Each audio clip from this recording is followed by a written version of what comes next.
Bonjour à tous, c'est Marion pour TKL Consulting.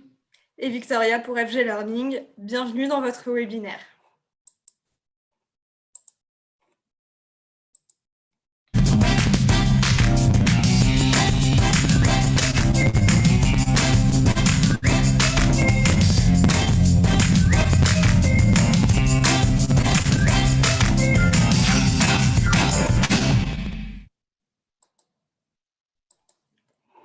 Donc, vous l'aurez compris, aujourd'hui, on va aborder le sujet des formations présentielles et de comment les adapter vers de nouveaux formats au vu de la situation actuelle.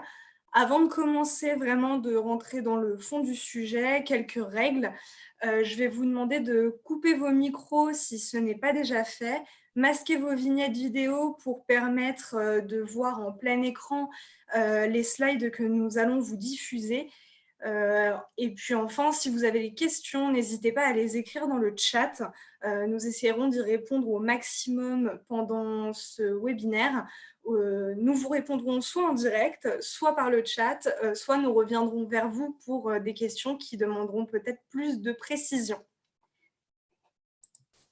Donc, pour commencer, voilà, comme on vous le disait, notre sujet du jour concerne l'adaptation de vos formations présentielles vers de nouveaux formats. Je ne sais pas pour vous, mais enfin, nous, de notre côté, depuis le début du confinement, c'est le branle-bas de combat. Les demandes pleuvent dans tous les sens en nous demandant quelles solutions on peut mettre en place. Alors, il y a plusieurs cas en fait. Il y a des gens qui vont nous dire ma formation présentielle est annulée, c'est la catastrophe et on les comprend finalement parce que vu la situation actuelle, toutes les formations présentielles ont été annulées. Il y en a d'autres qui vont nous dire ah ben non, nous on en a vraiment besoin d'être sûr que vous ne pouvez pas venir faire la formation quand même. Bon, évidemment, il n'y a pas que le cas du virus, il y a aussi d'autres cas. Alors, on est sûr que vous avez été nombreux à vivre ça, mais on va avoir des pistes aujourd'hui pour vous aider à retrouver un semblant de sérénité et commencer à voir la lumière au bout du tunnel.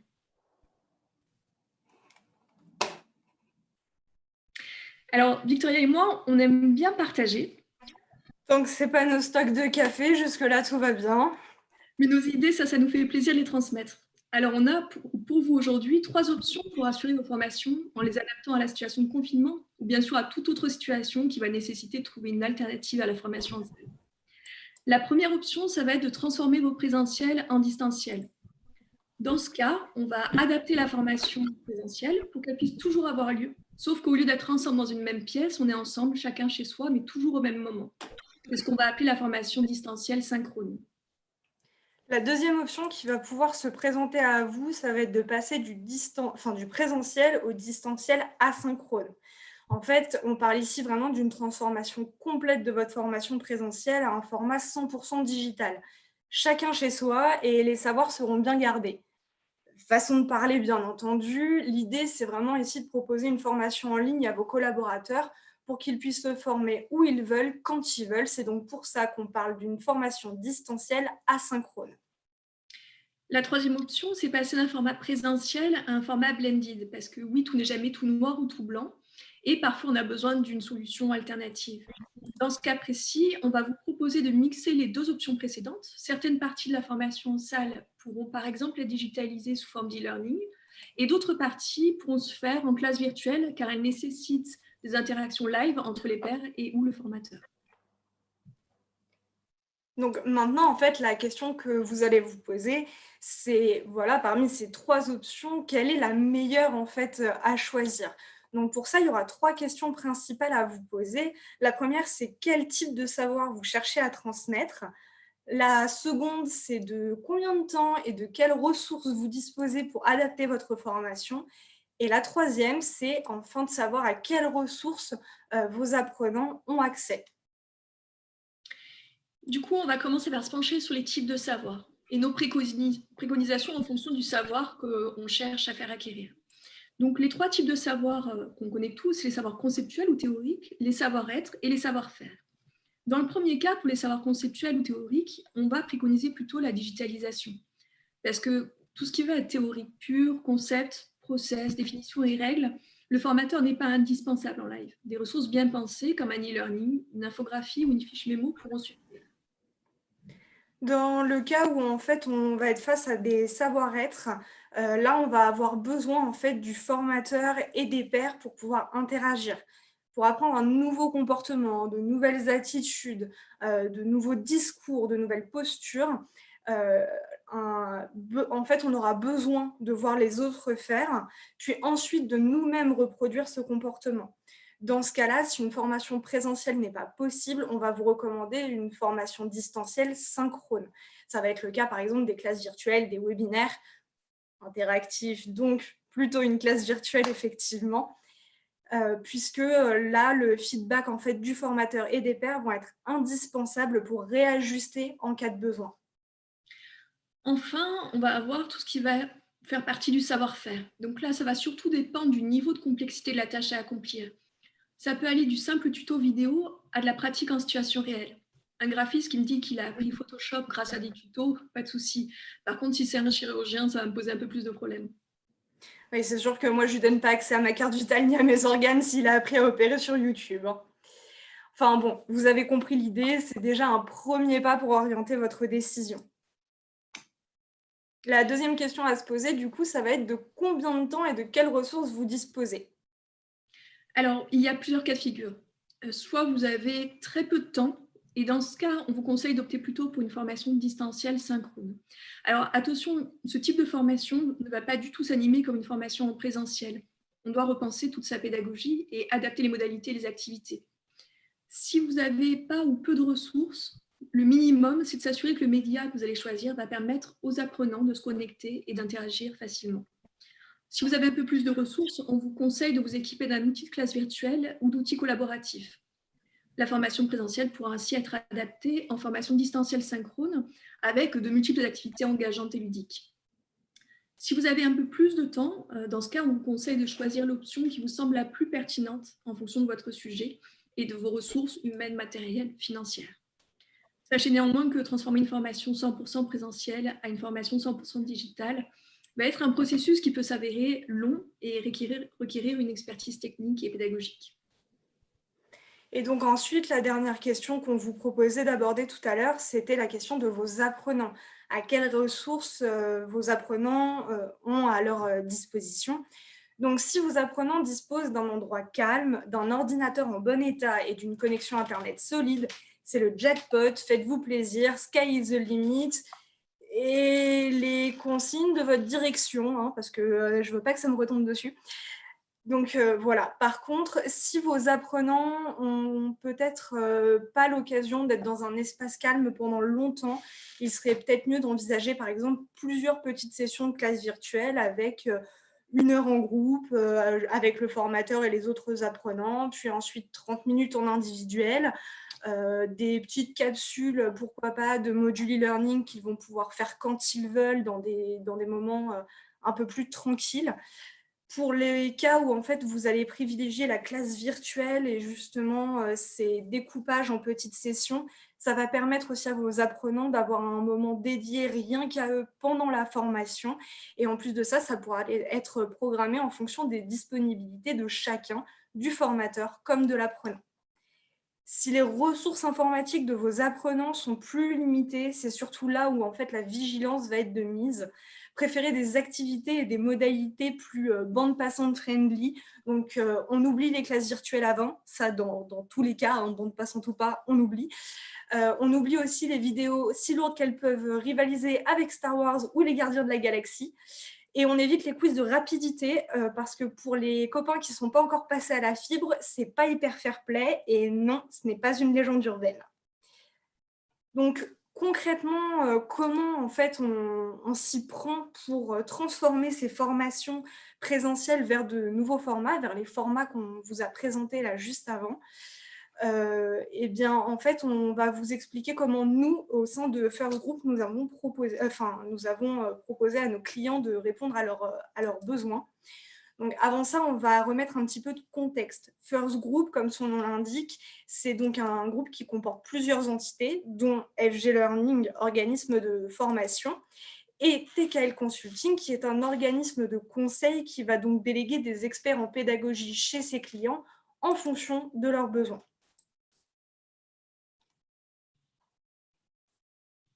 Et donc, comme je vous le disais, les cas que nous allons vous présenter sont donc des réponses que nous avons proposées en fonction des besoins de nos clients. Alors, le premier exemple, en fait, qu'on va vous présenter, c'est un exemple qui passe du présentiel au distanciel. Alors, c'est une expérience de transformation d'une formation en salle à une formation distancielle pour un client dans le secteur de la banque et assurance. Ce client souhaitait former toute la population de conseillers sur l'utilisation de nouveaux outils. Le plan d'origine, c'était de passer d'une journée de présentiel, en tout cas de la démultiplier plusieurs sessions par an dans toute la France, y compris sur les îles. La problématique, vous en doutez, c'est qu'il n'avait qu'un seul formateur pour animer toutes ces formations et c'était bien sûr pas suffisant. Ils ont donc fait appel à FG Learning en mode forfait pour établir une solution sur mesure. Et dans ce cas-là, la solution était de transformer cette journée de formation en salle en plusieurs ateliers de classe virtuelle. On a donc repensé complètement l'ingénierie pédagogique pour aménager des temps de démonstration en groupe dans les classes virtuelles, des temps de coaching par deux et d'autres types d'activités. Les avantages de transformer ces présentiels en classes virtuelles étaient de trois ordres. Premièrement, ça a évité aux formateurs de se déplacer dans toute la France, ainsi que dans les dom-toms pour répéter la même formation. Moins de déplacements, égale moins de frais. Ça permettait aussi de donner accès à la formation plus rapidement à un plus grand groupe de personnes. L'impact du changement d'outil sur la continuité de l'activité était donc amélioré. Enfin, la classe virtuelle permettait de regrouper les apprenants de différentes régions pour faire des groupes un peu plus nombreux, et donc de diminuer le nombre de sessions animées pour le formateur qui pouvait investir du temps sur la création et l'animation de nouvelles formations. Alors, pour la petite histoire, les sessions de classe virtuelle ont eu lieu en juin 2019, en pleine canicule. Et c'est à ce moment que les serveurs informatiques ont surchauffé et que tout l'accès au réseau a été interrompu. Bon, rassurez-vous, ils ont juste dû replanifier une session, rien de dramatique. Le deuxième cas, du coup, qu'on aimerait vous présenter, c'est quand on passe en fait du présentiel à une digitalisation complète. Donc, comme je vous le disais tout à l'heure, FG Learning, c'est aussi un organisme de formation qui a une certaine expertise en propre, notamment dans le domaine de la négociation, avec une méthode qui nous appartient.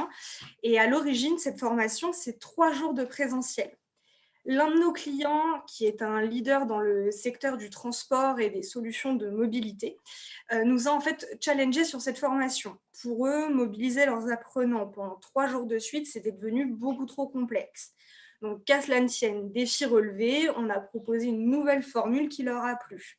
Sauf que c'est à ce moment-là que le Covid-19 est arrivé sur son grand destrier de l'apocalypse. Non, je n'exagère pas.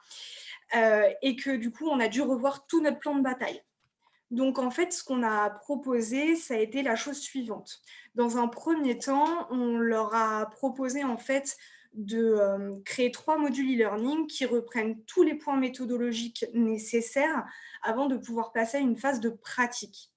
Pour cette phase de pratique, on a repensé les mises en situation, l'organisation, toute l'ingénierie pédagogique. Le résultat, ça a été ici donc 4 sessions de classe virtuelle de 2 heures chacune, réparties sur plusieurs jours. Ces classes virtuelles, elles permettaient de travailler en grand groupe sur des points qui nécessitaient, par exemple, des éclaircissements, des points de méthodologie qui avaient été, par exemple, mal compris ou qui avaient besoin d'approfondissement, ou aussi pour donner des consignes dans le cas d'exercices. D'autres moments étaient aménagés pour permettre aux participants de travailler en sous-groupe ou individuellement sur des études de cas. Il y a des jeux de rôle qui étaient aussi prévus, comme je vous le disais, pour s'entraîner sur du savoir-être, sur un discours, sur une posture. Et pour ces jeux de rôle, les participants étaient invités en fait à s'enregistrer par deux en fonction de mises en situation qui leur étaient proposées. Et ces enregistrements étaient ensuite analysés avec les autres apprenants et le formateur pour réajuster, faire des feedbacks et échanger. La petite anecdote en fait sur cette formation, c'est tout bête au final, c'est que notre formateur était en France, nos apprenants aux États-Unis. Jusque-là, rien de bien méchant, tant qu'on prend en compte le décalage horaire, ce qui n'a pas été notre cas. Ça arrive au meilleur, donc tout va bien. On a juste réorganisé nos petits, notre organisation et finalement, aujourd'hui, on est au taquet sur les fuseaux horaires, donc à ce niveau-là, plus aucun souci. La dernière option qu'on souhaitait présenter illustrait en tout cas du présentiel au blended. Donc ça, c'est une expérience avec un de nos clients géant dans l'industrie automobile. Alors là, l'idée, c'était de passer d'un catalogue d'une centaine de formations, composé quasi totalement de présentiel, à un catalogue aux modalités plus variées. Vous vous en doutez, ce n'était pas une action qui s'est menée du jour au lendemain, ni avec une seule personne. En fait, toute une équipe avec des compétences fortes en learning était indispensable. C'est pourquoi, pendant 2 ans et demi, ce sont 15 consultants TPL Consulting qui ont été placés en régie chez eux, ce qui signifie qu'ils étaient chez le client pendant une durée déterminée, dans un but précis. Le client a été séduit par le format régie car ça lui a assuré que toute l'équipe TKL Consulting ait une vision profonde des enjeux et des ressources en étant 100% dédiée à la réussite du projet. Cette équipe a donc restructuré l'offre de formation existante pour en transformer un peu plus la moitié en formation digitale. Ils ont commencé par construire un plan de formation par compétences et par métier, et ensuite ils ont créé les modules de formation présentiels ou digitales en fonction du type de savoir à acquérir. Certains modules pouvaient être utilisés dans plusieurs parcours métiers, ce qui a permis une économie de temps, d'argent et d'énergie en évitant de créer plusieurs modules qui portaient sur la même thématique. Le résultat, en 2 ans et demi, ce sont 130 modules e-learning produits et mis en ligne, ainsi qu'une optimisation drastique du temps de formation en présentiel et donc de la mobilisation des formateurs et des apprenants. Alors, en conclusion, dans ces temps de crise, nous devons être tous plus réactifs que jamais. Et cette réactivité va passer également par la transformation de nos formations présentielles vers de nouveaux formats. Le monde continue de tourner, tout comme vous continuez d'avancer. C'est pour ça que nos experts sont à votre disposition, en régie comme au forfait, pour vous aider à transformer vos formations présentielles et à concrétiser tous vos projets learning. Donc, comme Marion vient de le souligner, on peut effectivement vous aider pendant cette période qui est assez particulière pour chacun d'entre nous, pour soit transformer vos formations présentielles vers de nouveaux formats comme on vient de vous le présenter, ou effectivement concrétiser tous vos projets learning, que ce soit de la refonte totale de votre catalogue à un coup de rush en fait au sein de vos équipes et où vous avez besoin d'un petit coup de pouce, vous pouvez faire appel à nous. Sachez qu'un mail vous sera envoyé dans peu de temps avec un lien vers le replay de ce webinaire. Vous pouvez aussi retrouver cette vidéo sur notre site par lequel vous pourrez nous contacter pour que nous réalisions ensemble une analyse personnalisée de vos besoins. Donc, n'hésitez vraiment pas à faire appel à nous, on reste disponible. D'ailleurs, si vous le souhaitez, on a un peu de temps pour échanger. Si vous avez des questions sur justement ces transformations de présentiel, sur les modèles que nous vous avons présentés aujourd'hui, n'hésitez pas à écrire vos questions dans le chat.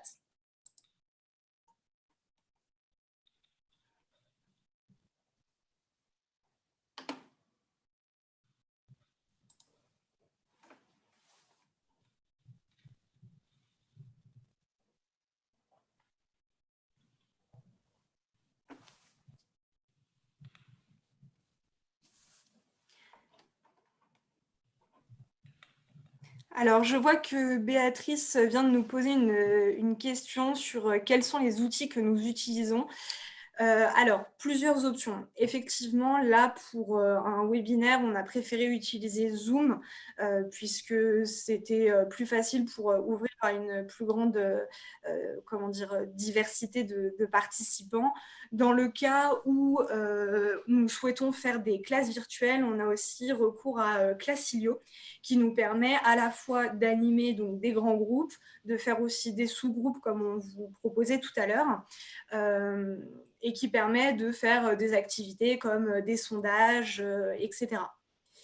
Sylvie qui nous pose la question de quelle sera l'adresse sur YouTube pour diffuser ce webinaire. Alors ça, c'est une excellente question. Il y aura deux choses en fait. Il y aura un lien qui vous sera envoyé par mail là dans peu de temps, hein, juste après la fin de ce webinaire, avec justement un lien vers cette vidéo. Et aussi, vous pourrez retrouver ce webinaire sur notre site. D'ailleurs, je crois qu'on a l'adresse du site juste sur la slide d'après, si je ne dis pas de bêtises. Voilà. Une autre question. Finalement, vous avez transformé quasi tous les présentiels en classes virtuelles. 2 heures de classe virtuelle me semblent très longues. Quel retour d'expérience? Tout est positif. Quels inconvénients? Alors, très, très bonne question, Gaëlle. Effectivement, on a tout transformé en classe virtuelle pour le deuxième cas qu'on vous avait présenté. En fait, il y a eu plusieurs choses. C'est qu'à l'origine, quand on avait revu notre formation, quand notre client nous a challengé, on lui avait proposé 3 modules e-learning qui ont été faits donc, sur des points méthodologiques pour que tous les participants arrivent à la formation présentielle qui restait prêts à attaquer les cas pratiques. Sauf que, comme je le disais, en fait, avec la situation de confinement, les présentiels n'ont pas pu avoir lieu, donc on a dû tout repenser en un éclair. Donc c'est là où on a fait les classes virtuelles. 2 heures de classe virtuelle, ça peut sembler long, mais en fait, il y avait surtout déjà 30 minutes en groupe pour pouvoir en fait éclaircir des petits points de méthodologie, par exemple, qui pouvaient manquer, qui manquaient de clarté, et pour donner ensuite des exercices à faire en sous-groupe. Les participants étaient ensuite répartis en sous-groupes grâce à l'outil de classe virtuelle utilisé, en l'occurrence Classilio, pour permettre aux participants en fait, de travailler entre eux. Donc certes, 2 heures, ça peut paraître long, mais c'était 2 heures qui en fait étaient découpées à l'intérieur en plusieurs petites séquences. J'espère avoir été assez claire dans ma réponse. Au niveau des retours d'expérience, ils ont été plutôt bons. Quelques petits soucis de connexion par-ci, par-là, mais ce sont un peu les aléas de la vie, j'ai envie de dire. Quels inconvénients? C'est que, comme je vous le disais tout à l'heure, si vos apprenants ne peuvent pas être dans un endroit calme pendant longtemps, ça peut effectivement être compliqué. Donc, c'est une organisation à penser en amont. C'est vrai que nous, là, on s'était précipité sur cette solution puisqu'on avait besoin d'être très réactif. Mais voilà, toujours vous poser la question de quelles ressources pour vos apprenants. Alors, il y a Olivier qui avait posé la question, quels sont les principaux pièges à éviter dans la formation lors de la mise en place de formation à distance? Donc, c'est aussi une très bonne question. De suite, me vient en tête 2 grands éléments. Le premier, c'est l'élément logistique, technique, et le deuxième, c'est l'élément plutôt pédagogique. Donc, dans tout ce qui est logistique technique, il faut vraiment s'assurer qu'il y ait la base en termes de connexion, en termes de test des outils. Il ne faut pas hésiter à tester ces formations sur les outils que vous avez choisis. Il faut aussi s'assurer qu'au niveau du débit, les participants ont de quoi pouvoir lire les documents et les supports. Il ne faut pas hésiter à réduire au maximum le poids des supports et des médias que vous allez diffuser pour éviter que ça sature les bandes passantes. Le premier point est vraiment purement technique, parce que si au niveau technique, ça ne fonctionne pas, vous risquez de provoquer de la frustration chez vos apprenants et de l'interruption dans l'apprentissage. Et la deuxième partie va être vraiment purement pédagogique, à savoir que la pédagogie en soi, la base pédagogique est la même, c'est-à-dire la manière dont la personne va apprendre et la manière dont le formateur doit animer avec toute sa pédagogie, sa formation à distance.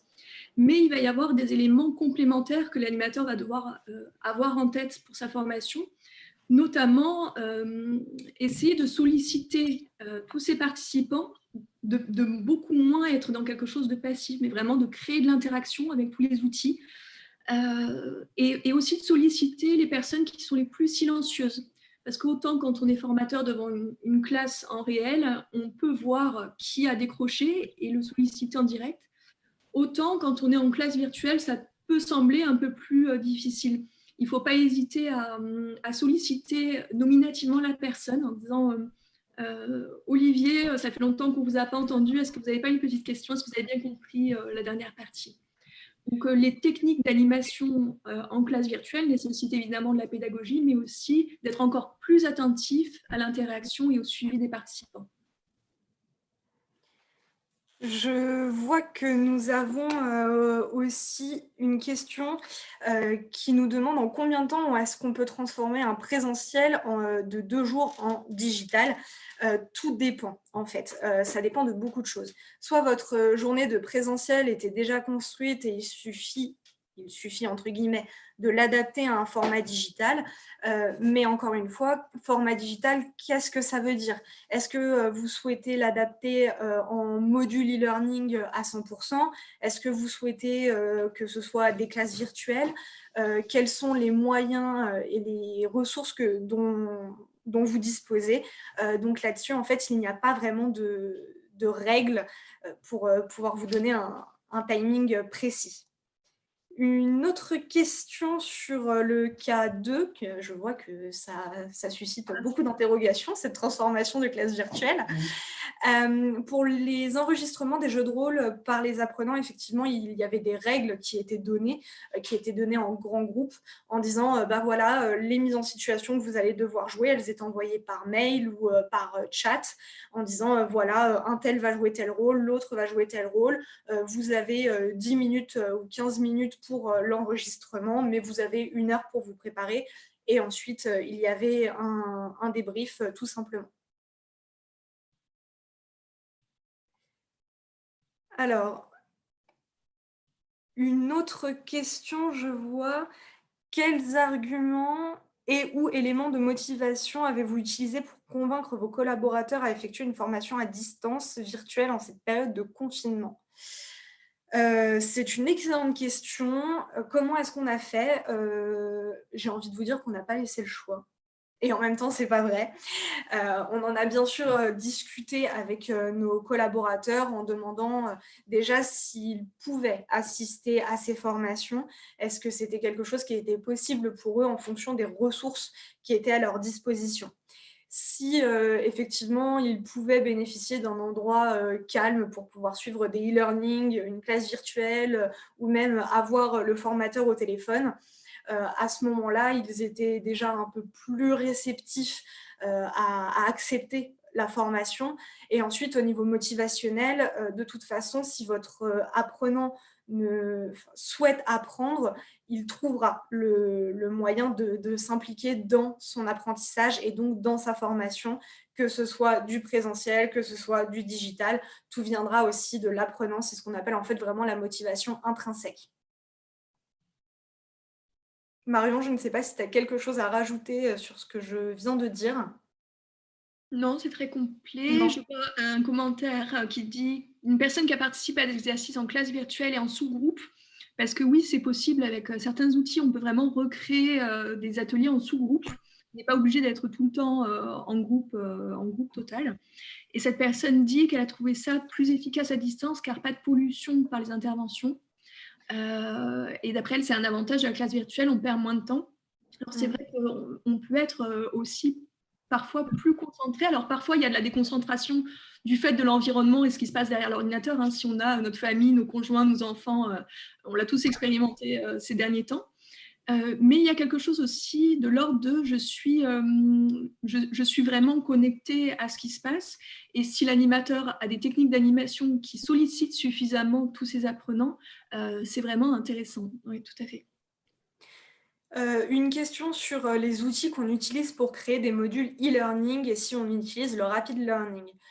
Donc, chez FG Learning, donc vraiment notre partie organisme de formation, les outils que nous avons en propre, ça va être la suite Articulate 360, donc Storyline, Peak, Replay, Rise, voilà, on va utiliser aussi Vyond pour faire des vidéos avec des personnages animés. Voilà, c'est un exemple d'outil qu'on peut utiliser.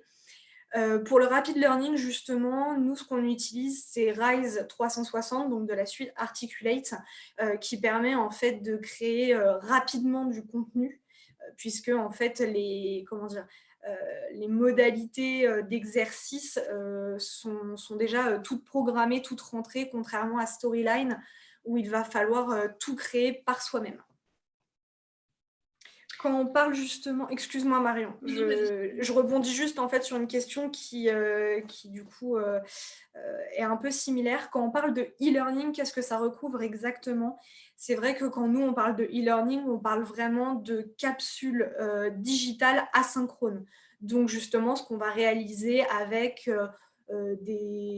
je ne sais pas, moi, par exemple, avec Storyline, avec Rise 360, avec la suite ECMG de Talentsoft, par exemple.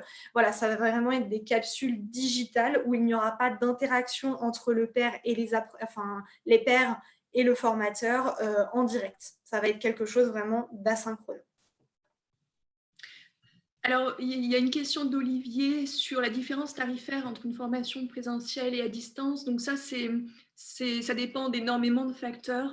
On n'a pas de tarif tout fait parce que l'idée, c'est vraiment qu'on s'adapte aux besoins et à la demande du client et de sa situation spécifique. Mais si vous le souhaitez, on peut convenir d'un rendez-vous pour étudier votre besoin spécifique. On a une demande de Béatrice également. Les intervenants de First Group peuvent-ils bénéficier d'un compte Classilio? Alors, je ne suis pas sûre de bien comprendre cette question. Victoria, est-ce que... Alors, je ne suis pas sûre de bien la comprendre non plus, mais je vais quand même essayer d'y répondre. En fait, si vous êtes, comment dire, si vous êtes apprenant en fait chez First Group et que vous allez avoir une formation avec nous via Classilio, il y a un compte qui va vous être créé, un accès qui va vous être donné. Donc là-dessus, pas d'inquiétude, vous pourrez accéder à votre classe virtuelle et à votre formation sans aucun souci. L'aspect logistique, c'est pour nous et on vous expliquera tout en temps voulu. Voilà. Et je vois qu'Emeline d'ailleurs répond qu'en tant que consultante, vous pouvez disposer tout à fait de l'outil Classilio. Est-ce qu'il y a d'autres questions peut-être que nous n'aurions pas vues, auxquelles nous n'avons pas pris le temps de répondre, d'autres interrogations?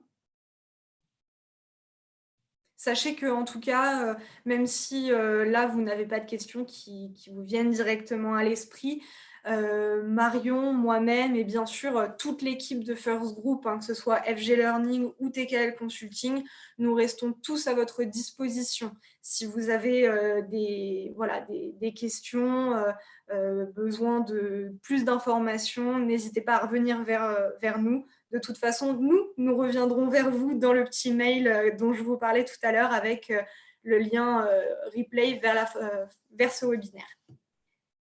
Eh bien, écoutez, merci à vous, merci à tous pour ce moment partagé ensemble. Je pense que je pourrais même vous donner rendez-vous la semaine prochaine. Ce ne sera ni Marion ni moi qui animeront le webinaire, mais il y aura un autre webinaire First Group qui sera dès mardi prochain à 14 h, il me semble, mais nous reviendrons vers vous pour plus d'informations. Merci à tous, c'était donc Victoria pour FG Learning. Et Marion pour TKL Consulting. Très bonne fin de journée, au revoir.